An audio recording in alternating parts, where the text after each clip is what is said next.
হ্যাঁ বলছি, শোনো না। কি? আচ্ছা, তোমার কাছে যদি 5 লাখ টাকা থাকে তাহলে তুমি কি করবে? তোমাকে দিয়ে দেবো, তুমি রেখে দেবা। আর যদি 10 লাখ টাকা থাকে? ওটাও তোমাকে দেবো, তুমি রেখে দিবা। আচ্ছা, আর যদি তোমার কাছে 1,000 টাকা থাকে তাহলে তুমি কি করবে?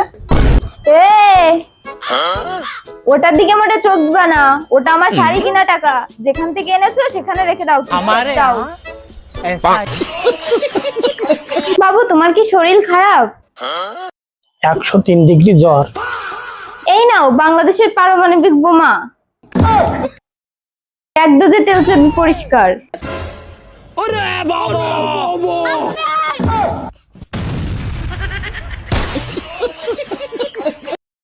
আগে যার কথায় কথায় ফোন কেটে ব্লক করে রাখতাম, এখন তার ঘরেই কামলা খাটতে হচ্ছে আমার। এইটাই নিয়তির খেল।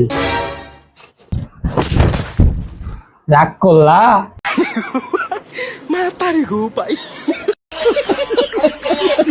আচ্ছা, তুমি কি মেসেঞ্জারে আছো? না, আমি তো মামা বাড়ি আসছি। আরে বেডি, তুমি কি মেসেঞ্জার ইউজ করো? করার মধ্যে করে একটু সোনো পাউডার, তাও আবার নাই। আসার সময় একটু তেল মেখে আসছি। তা তোমারে বলছি, তুমি কি মেসেঞ্জার চালাতে পারো? চালাতে পারলে তো কাজই হতো। মামা বাড়ি যাওয়ার সময় গেলাম অটোতে। একটা কাজ করবানি, তুমি চালায় নে আর আমি তার পিছনে বসবানি। ওরে বেডি রে বেডি, এইসব কি বলে?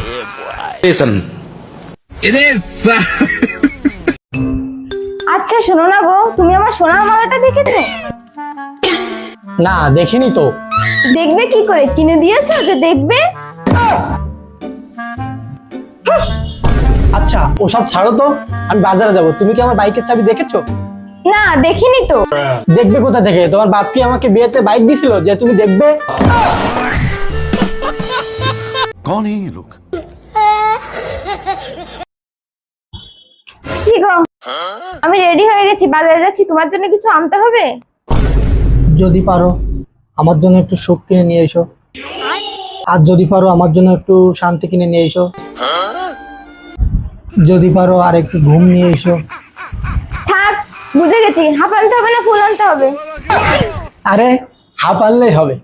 একটু কাঁচা ছোলা না খাই নিয়ে এসো, একটু চিকেন পকোড়া নিয়ে এসো। শালা মাতাল কোথাকার।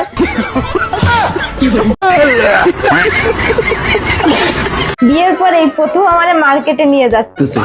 হয়, আমারও না কেমন একটা খুশি খুশি লাগতেছে। আমাকে একটা 3 পিস আর 1 জোড়া জুতো নিয়ে দিবা। আচ্ছা, আমি বলতেছি 100-150 টাকার মধ্যে হবে না?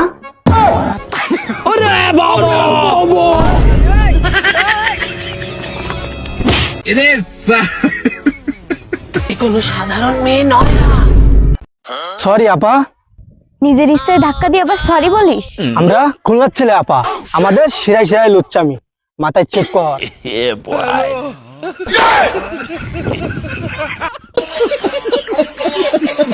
আমি কিন্তু ব্রাজিল সাপোর্ট করি।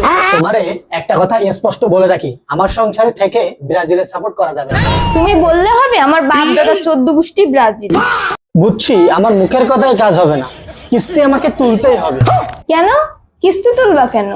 তুমি যদি ব্রাজিল থেকে আর্জেন্টিনা না আসো তাহলে ওই কিস্তির টাকা দিয়ে তোমার সাথে আমার বিবাহ বিচ্ছেদ করতে হবে।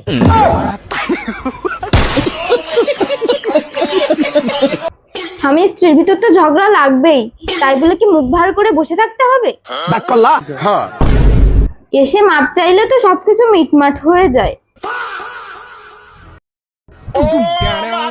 যা হওয়ার হয়েছে, আমাকে মাফ করে দাও না তুমি। মাফ করবো, একটা শর্ত আছে, আমাকে একটা 3 পিস কিনে দেওয়া লাগবে। এর থেকে ঝগড়া করে থাকাই ভালো।